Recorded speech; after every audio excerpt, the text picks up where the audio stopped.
Welcome to the first episode of the Wenke Podcast. This will be episode 0 because it's more of a intro episode than anything, and I think that classifying it as episode 0 instead of an actual topic for an episode will probably be useful. So, this episode essentially is going to go over why I decided to start a podcast. There's quite a few different things I want to cover here. We'll see how many of them I get to. So perhaps there may be another intro episode if I don't quite get to all the different things I want to cover. But I guess we'll take it back to the history here a little bit. I've actually always wanted to do this, and I say always a bit loosely, of course. So I'd say for the past 4 to 5 years, I've wanted to do this. I discovered podcasts probably, I'd say, sophomore year in high school, and I'm a senior in college now, so about 6 to 7 years ago, roughly speaking. And I was drawn to them for a number of different reasons. One of the reasons was the ease at which one can engage with the content while doing other activities. So books are extremely useful, and I do like to read. However, books, you really have to be sitting down, engaged, in a quiet place most of the time to be able to actually absorb the content properly. The advantage of podcasts is you can essentially do it a lot of the time doing menial tasks. So whether that's doing laundry, whether that's going to the gym, cleaning your room, stuff like that. It's easy to engage with the content outside of a regimented time frame where you have to really dedicate your time and attention to read. And I actually spend a lot of time in the car, driving around, so just with my job. So I found that it was an easy way to distract myself, whether that be while I was working or while driving around. So I always was drawn to podcasts, and I always appreciated the format and the ability to engage with information, or a larger volume, I suppose, of information while doing things that, well, I had to do. So I really appreciated that. And I would say about 3 to 4 years ago was when the thought kind of first popped into my mind. Man, what if I specifically started to record my thoughts on different topics? And it kind of started with Harley, my roommate, and I having long-form discussions on the regular freshman and sophomore year of college. Of course, I'd had those before, but since Harley was effectively trapped in a room with me for essentially a year, we would have a lot of different discussions that were, well, they got fairly deep, and they were long form enough and interesting enough that the option to potentially just record them and post them was an interesting thought. Now, obviously, I didn't end up doing that until, well, right now. Harley, on the other hand, that guy decided to start one about a year and, what would it be now, 3 months ago, something like that. Forgive me if I have that time frame wrong, Harley. And he decided to pull the trigger on it, which, good for him. At the time, I wasn't quite willing to do so. And also at the time, I didn't want to try to, I don't know if compete is the right term, but I didn't want to try to launch something in the same general time frame that he was launching something. That seemed, what's the word I suppose I'm looking for here? It seemed competitive in a way that I didn't want to engage with, I suppose. And frankly, I wanted to support him because I was impressed that he decided to go figure it out and actually start one. So I wanted to support him in that, and of course I got to jump on quite a few of the episodes, which was a lot of fun. So that was about a year ago-ish, and when he decided to pull that trigger. And ever since then, I've had this thought in my mind of, okay, well, what if I were to just do my own? And he's been very encouraging of me to start my own. And there was some talk before he even started one of us just simply doing one together, because we have so many conversations that it made a lot of sense for us to just kind of collaborate on it. But especially in hindsight now, I'm glad that he started his own, because although we do like to engage in a lot of the same material and a lot of the same topics, he definitely has a different direction than I do. And I think that that's good. I think that that is useful. And of course, that doesn't mean that we can't collaborate in the future. But having each of our own podcasts seem to make a lot of sense. So now that we're kind of past the period of time where he was really starting out, now he's well established. So I felt like no longer would there be any kind of feeling of negative competitive nature if I decided to pull the trigger on it. So that brings us to where we are right now. So that was one reason that I waited to start one. There's a couple other reasons that I definitely want to cover real quick. Or not quick, we'll see, I suppose. One other reason was that there's this perpetual problem of not knowing enough, which is something that becomes insanely self-evident whenever you actually try to go learn about, well, anything. If you pick up a book on basic economics or the intro to any particular topic, one of the first things, if not the first thing, that becomes overwhelmingly clear is just how little you actually know about that topic.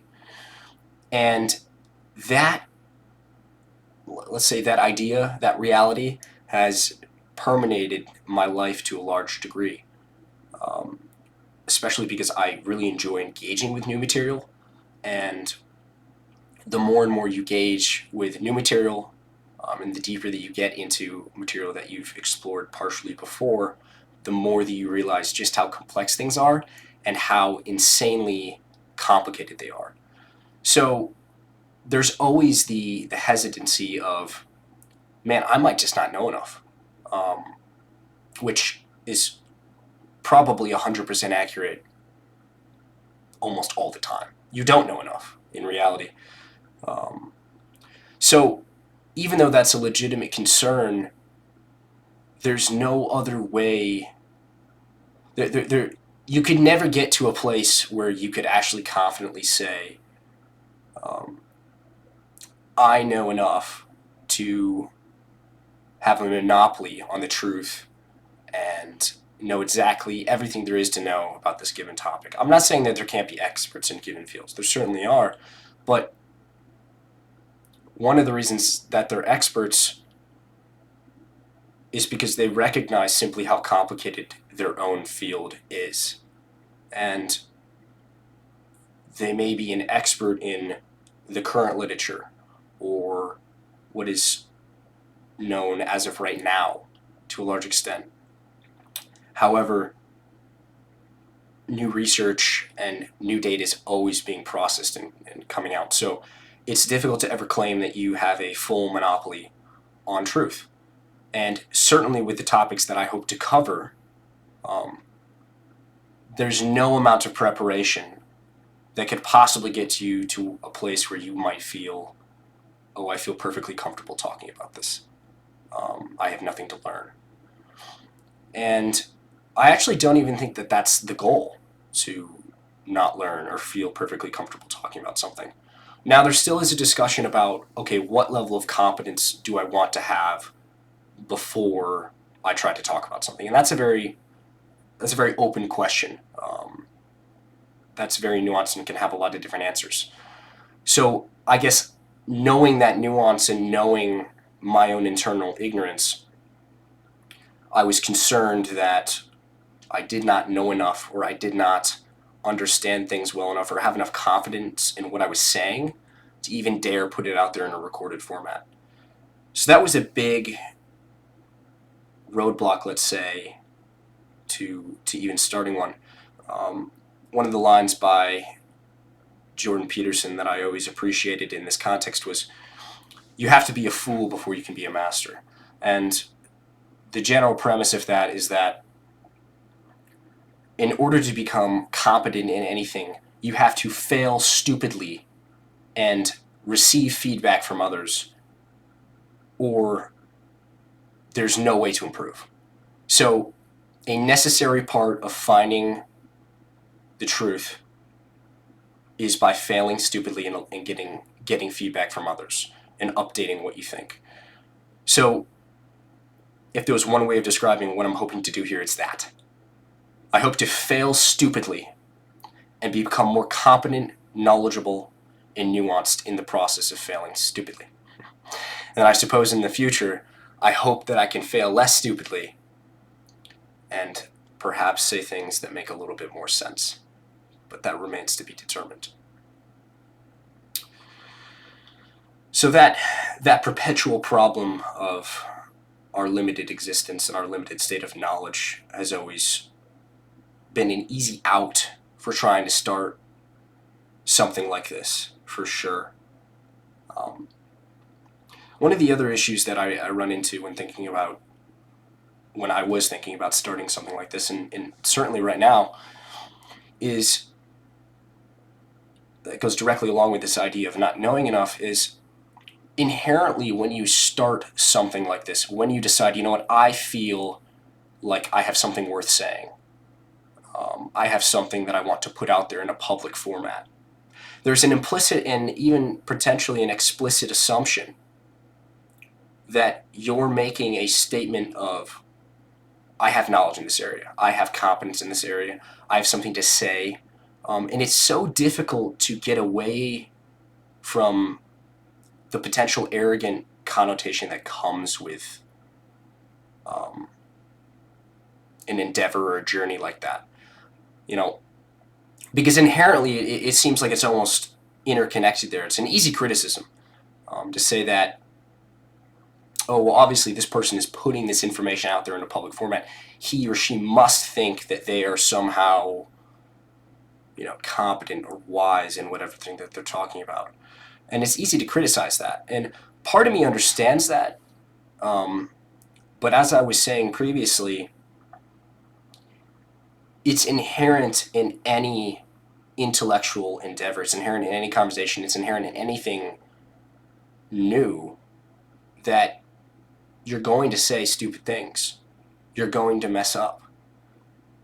And you have to be willing to accept that. And it took me a long time to kind of come to terms with that I'd be putting out my own inadequacies in a public manner on the regular. So that was another particular roadblock, I'd say, to even starting a podcast, was that implicit,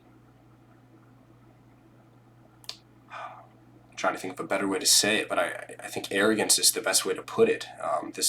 You could even run into danger of being somewhat narcissistic. So I guess one of the reasons that I wanted to start with an intro episode first was to kind of explain that fear of mine. And I'm well aware of that concern. And I want anyone that listens to this in future episodes to know that I will do everything in my power to explore what is true in a humble manner. I will get things wrong. I will mess up. I will say stupid things. But in order to learn, in order to become competent, or more competent, I suppose, assuming we are now, you have to fail. You have to allow yourself to fail stupidly. So I'm willing to take that risk, is part of what I'm saying here, is I'm willing to take that risk of failing stupidly, and I know it's going to happen. But I hope in that I can learn and be able to update what I think. One of the other advantages of recording something and putting it out there in a public format is it actually forces you to engage with what you're saying and being and to be more careful and articulate in exactly what you're saying than if you were to simply have a flippant or non-recorded conversation with a friend. There's something quite different about putting something out there in the public eye, about publishing something, than simply having a conversation with another friend. And the pressure that comes with that has been a huge roadblock to me. I didn't want to have that pressure. But I also realized that the pressure's good, in a sense, because, again, it forces you to really consider whether what you're saying you actually believe in, and the implications of it, and how it might affect others, and even their opinions of you. You always have haters. You always have people that will disagree with you and question your character or question what you say. And part of that is perfect. Part of that is excellent. Part of that is necessary, would be a better word. But of course, there will always be bad actors that simply want to criticize for the sake of criticism itself. And I welcome all criticism. I truly do. Actually, I suppose I'll quick amend that. I welcome all constructive criticism. I don't welcome criticism that is not. Constructive, I suppose, but more that is said flippantly without thought would be a better way to put it. I'm here to learn. I'm here to explore. I'm here to become more competent and get at the truth. I'm here to try to make sense of things in this world. And I welcome anyone that wants to do that with me. And I welcome any feedback that is oriented towards that same goal. So that outlines a little bit of some of my misgivings or my fears about starting a podcast, for sure. Let's see. I think those were probably two of the main ones. And then along with this being a actual auditory and video form of record, it also will be a personal record for me. I will admit there is a bit of a selfish element here, which I actually don't think is a bad thing. I think that as I've been thinking about why precisely I want to do this, there is a large element of self-growth and having a record of what I've said in the past, so then I can compare what I thought previously and how I thought to what I think in the future, I think is very useful. So a huge amount of this, coupled with the forced nature inherent in a podcast, the forced reality of forcing you to think through what you're saying in a public format, I think could be hugely beneficial for me. And I'm hoping that it will help me to become more focused and careful in what I say and what I think, and more specifically, become closer to the truth. So those are a couple of the major points I wanted to cover. Another point that I wanted to touch on was my personal. I suppose we could go here first. Is in the conversations that I've had in the past with friends and family and specifically Harley.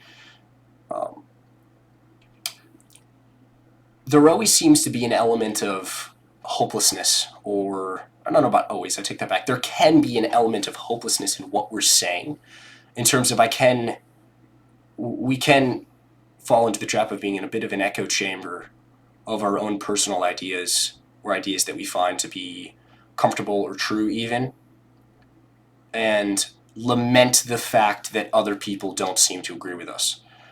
And the danger of that, of course, is that you can come off as simply complaining with no real solution. I don't enjoy conversations that are wholeheartedly about how something is corrupt or bad with no potential solutions. I'm studying engineering. I'm engineering minded, and to simply discuss a problem without ever discussing a solution drives me insane.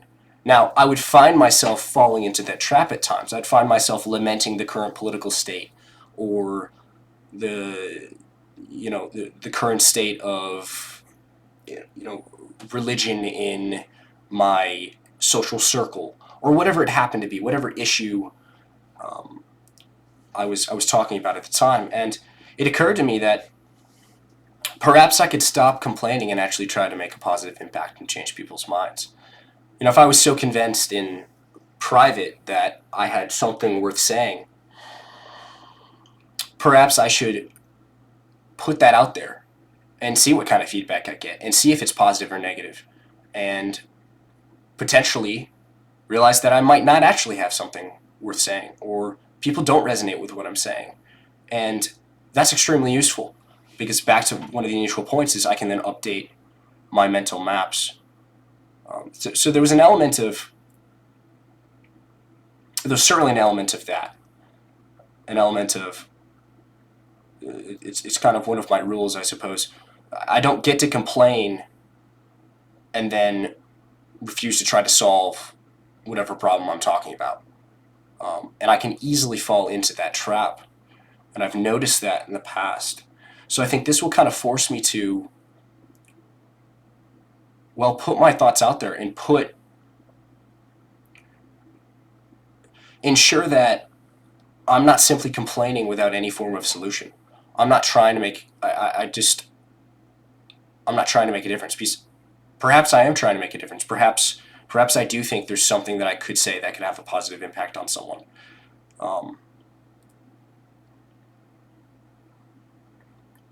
And maybe complaining with no solutions is the wrong path, and I think that's probably true.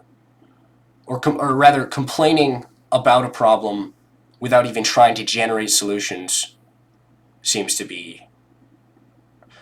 invalidate the very complaining itself. That's one way to put it. So I hope that through this I can actually potentially try to solve some problems.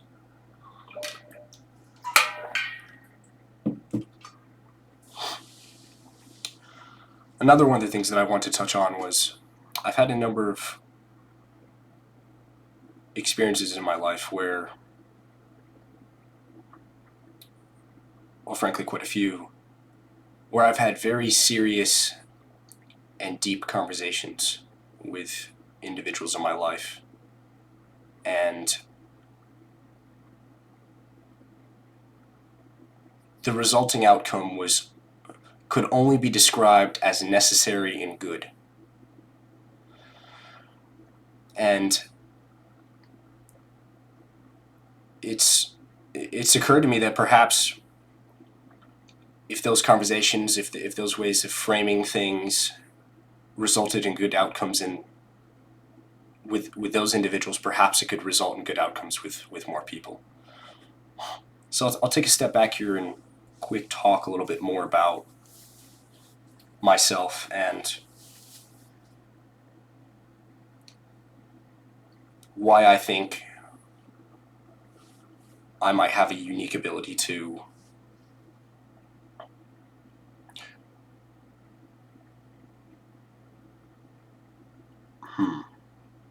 So it's always such a dangerous thing to say, have a unique ability to.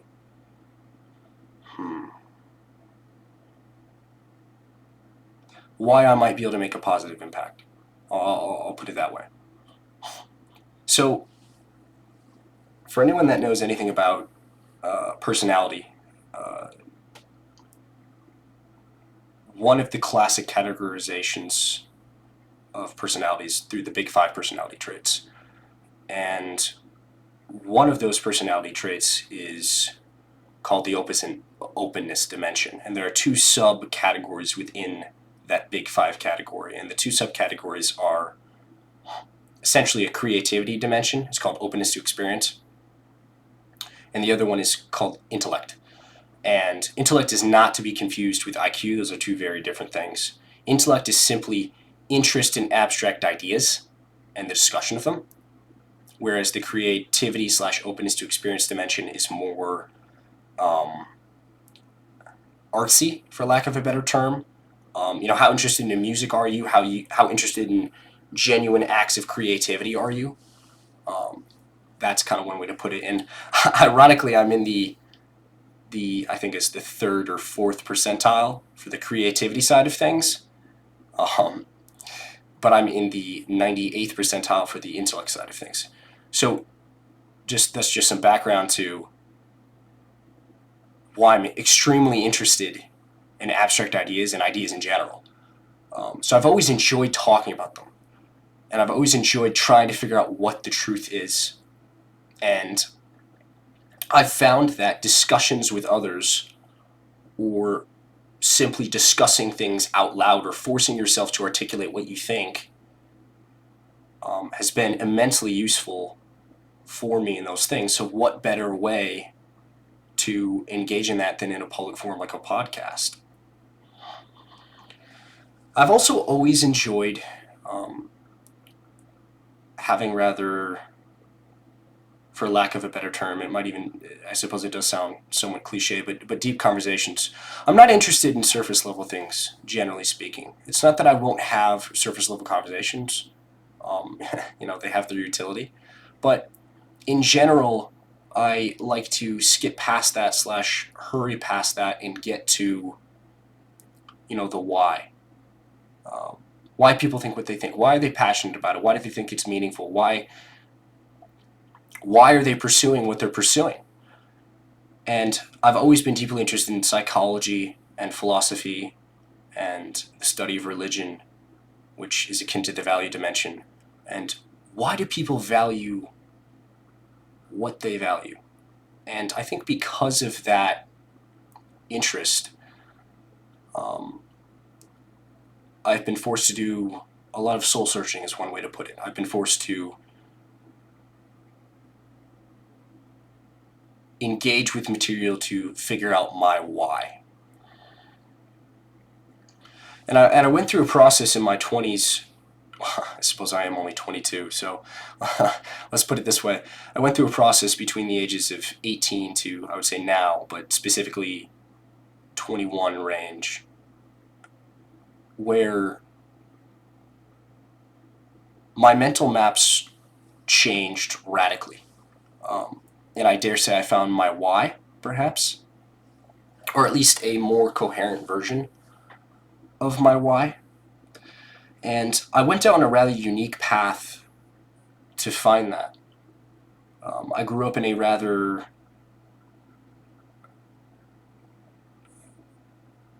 an environment where it was effectively an echo chamber of ideas, where everyone thought the same thing about the fundamental questions of life to a large extent. Now, again, that is probably a straw man and an oversimplification, certainly. And I think in future episodes I might engage with that more. But I want to keep this somewhat brief here, because it can get rather complicated, and I do intend to talk about it in the future. But I was in a bit of an echo chamber of ideas, and when I realized that my thinking, or let me put it, my experience of reality did not match up with what I was being told, my belief structures effectively collapsed. And my conception, I was rather nihilistic, and to define that for those of you who might not know exactly what I mean, commonly nihilism is defined as the belief that life is not meaningful. That's one way to put it, but I actually don't think that's really accurate. So coming from a nihilist, if I may try to make it more accurate, it's not that I didn't believe life had no meaning, it's that I believed that the negative meaning in life outweighed any potential positive meaning. So the negative meaning in life made the whole game suspect. It brought about questions of whether or not the game of life or living life was worth it at all. And that was a particular struggle when I was 19 and 20, and that's when I became familiar with a number of individuals. The most influential would certainly be Jordan Peterson. And the best way to describe what he did for me is he helped me define my why.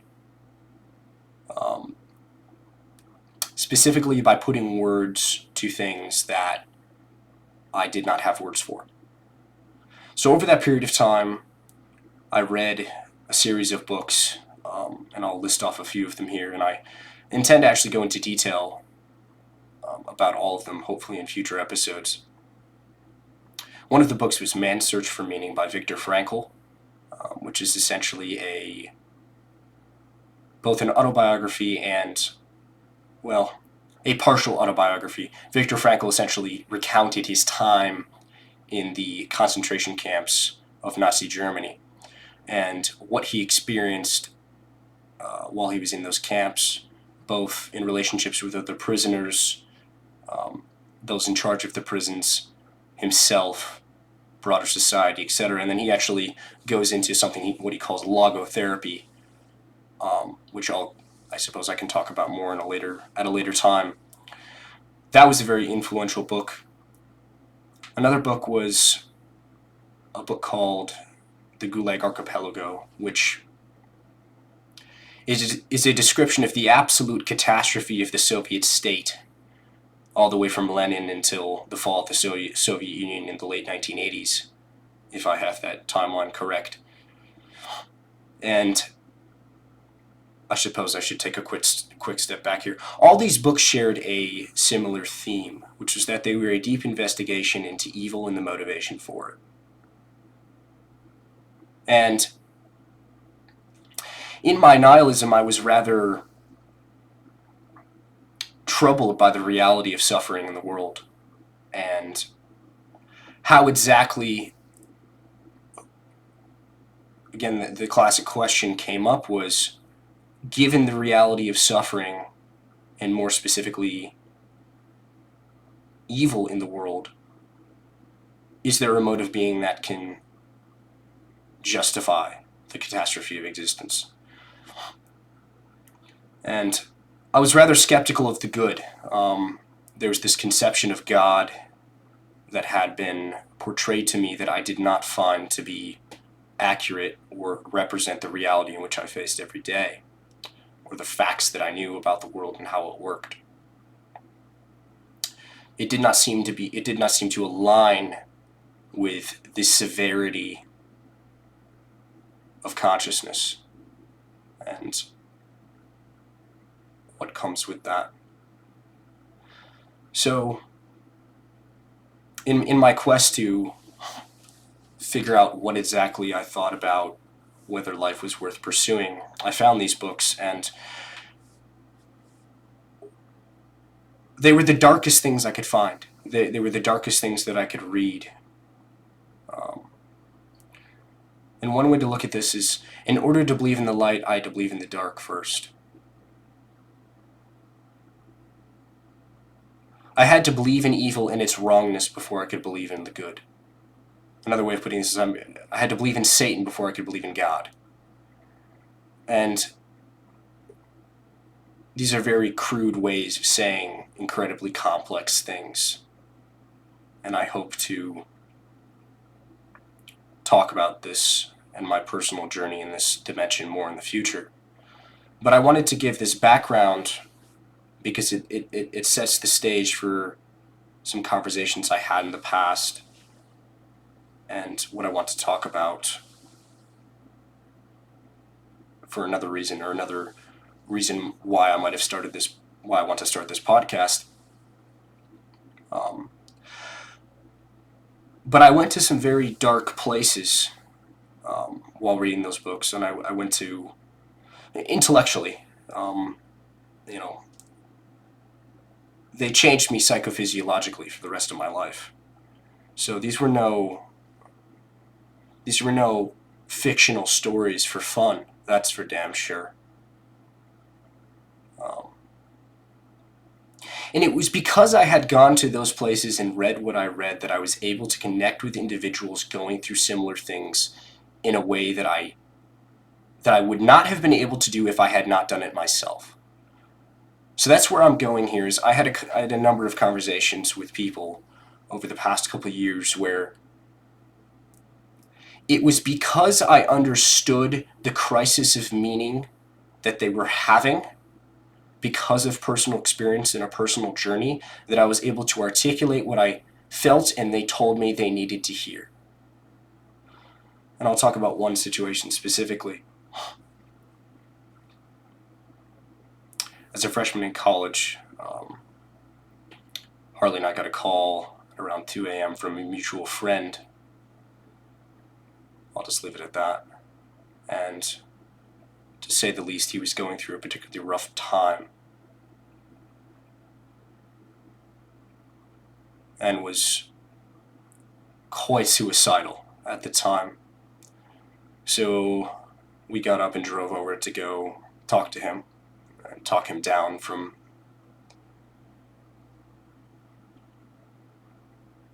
making a terrible decision. And as he described what he was thinking and feeling,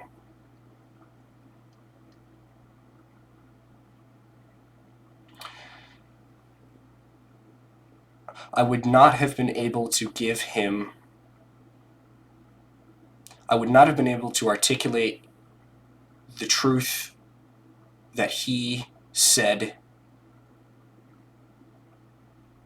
saved his life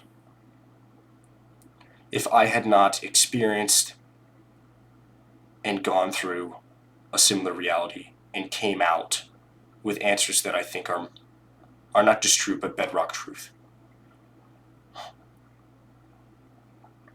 It was because I understood the particular darkness and hyper-rationalistic arguments that he was making about the meaningless of life, or rather the negative meaning in life that overshadowed any positive meaning, that Harley and I were able to talk him down from his particular perspective. And ever since then, I thought, well, I suppose in this context, when thinking about starting a podcast, that scenario comes to mind where if this positively impacts one person in even a remotely meaningful way, I've succeeded. It was all worth it then.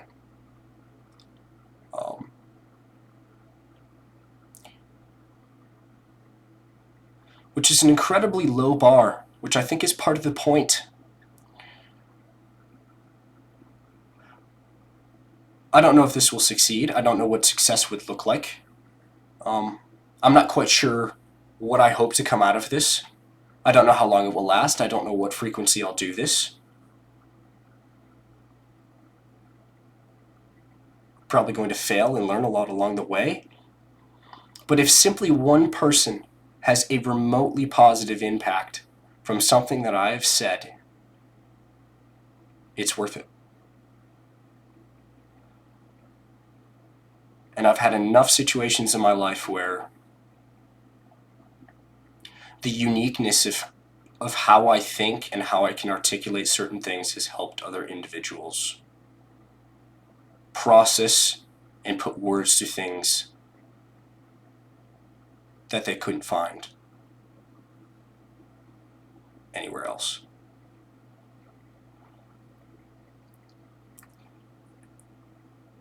And that does bring me back to one of my initial concerns, which is this arrogance idea, this idea of, oh, I must, inherently in doing this, oh, I have something good to say, I have something worthwhile to say. And that's missing the point. It's not the point. The point is that we don't know. The point is that we don't know how our words could impact people. And given the low bar that I've set for myself, I think it's worth it. I think in the complexity of life and the mystery of life, I think being the fool is worth it. I think taking the risk of criticism, taking the risk of saying stupid things for the potential to positively impact someone is worth it. Just a couple days ago, we had a friend from our philosophy class, Harley and I are in the same philosophy class, come over after class because as we were walking back from class, he frankly was ranting about his direction in life and a lack of purpose and a lack of meaning. And it was one of those moments where you think, man, I sure would like to go home, and I got things to do. I have to work on homework. I need to go to work. I need to send some emails, whatever it happens to be. It's one of those moments where I didn't want to talk to him. I had no desire to take hours of my time and talk to him. But he needed it. And we both could tell, so we had him over, and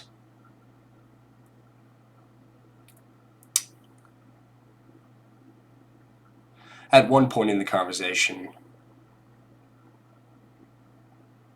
he mentioned just how close he had come to, well, in his words, swallowing a 9mm.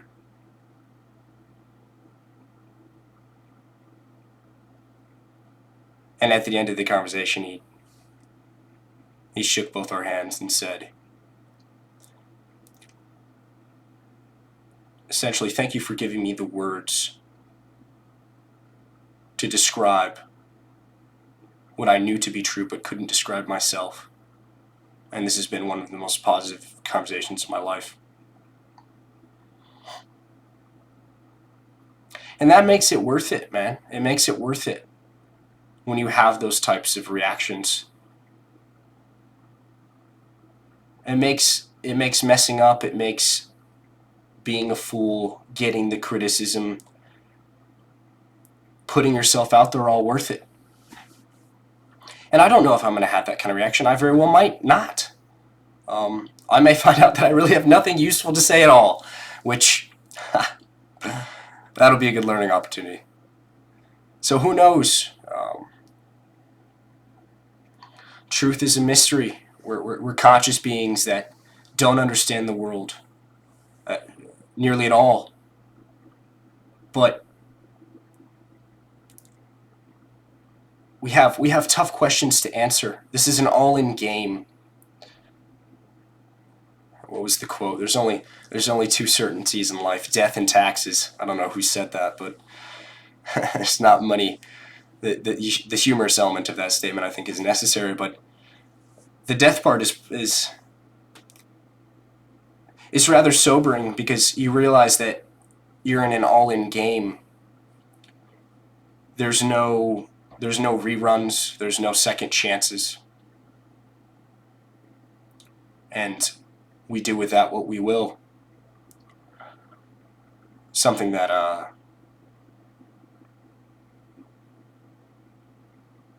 I don't know, but some wise person once told me was that what's so interesting about if you spend time around people's deathbeds is generally what they talk about in their life wasn't what they did, but what they didn't do. It was the things that they wish they had done. Rarely do you hear them saying, man, I really regret something. Not that that doesn't come up, it certainly does, but rarely is the primary lament of their life something that they did. Almost always is what they didn't do.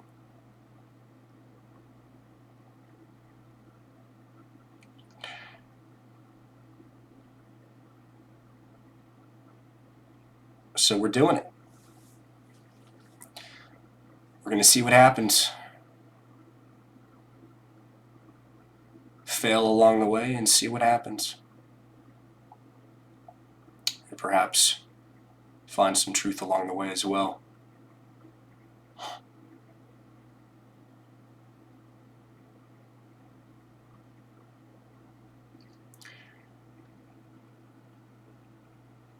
Thank you for listening.